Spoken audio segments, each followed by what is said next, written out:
एक बार स्वर्ग में विचरण करते हुए कृष्ण और राधा एक दूसरे के सामने आ गए। विचलित से कृष्ण, प्रसन्नचित से राधा। कृष्ण सकपकाए, राधा मुस्कुराई।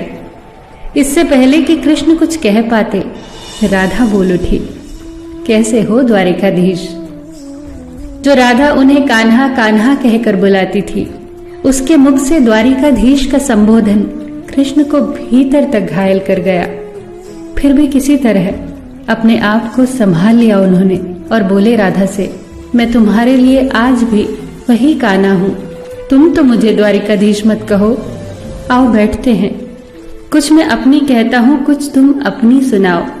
सच कहूं राधा, जब जब भी तुम्हारी याद आती थी, इन आंखों से आंसुओं की बूंदें निकल आती थी। राधा बोली, मेरे साथ ऐसा कुछ नहीं हुआ।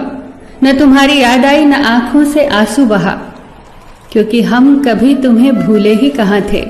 जो तुम याद आते, इन आंखों में तो सदा तुम ही थे।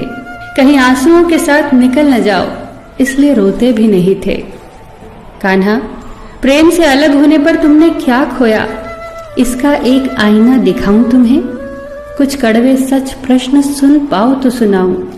कभी सोचा है इस तरक्की में तुम कितने पिछड़ गए।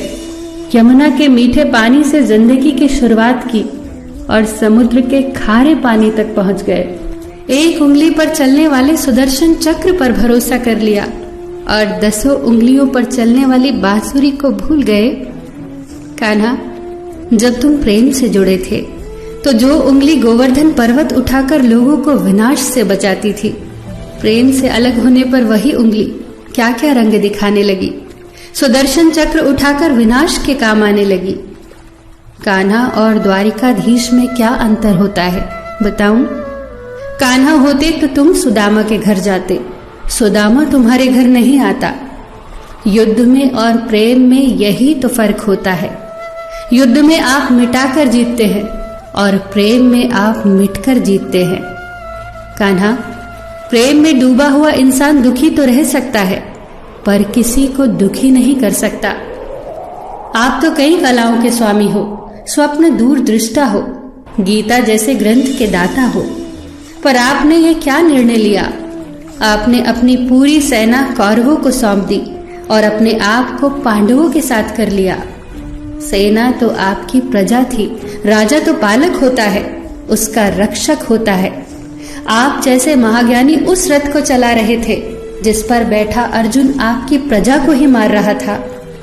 अपनी प्रजा को मरते देख आप में करुणा नहीं जगी, क्योंकि आप प्रेम से शून्य हो चुके थे। आज भी धरती पर जाकर देखो, आपकी द्वारिकाधीश वाली छवि को ढूंढते रह जाओगे। हर जगह, हर मंदिर में मेरे ही साथ खड़े नजर आओगे। मैं जानती हूं कान्हा, लोग गीता के ज्ञान की बात करते हैं, उसके महत्व की बात करते हैं, पर धरती के लोग युद्ध वाले द्वारिकाधीश पर नहीं, प्रेम वाले कान्हा पर भरोसा करते हैं। गीता में मेरा दूर दूर तक नाम नहीं है, पर आज भी लोग उसके समापन पर राधे राधे कहते हैं। ये कहानी काल्पनिक जरूर है, पर इसके भीतर छिपी सीख बहुत महत्वपूर्ण है। श्री कृष्ण के पास कभी किसी प्रश्न का उत्तर ना हो, ऐसा तो हो ही नहीं सकता, परंतु राधा द्वारा लगाए गए प्रश्न चिन्हों पर कान्हा मौन रहे। यही तो है प्रेम में समर्पण का भाव।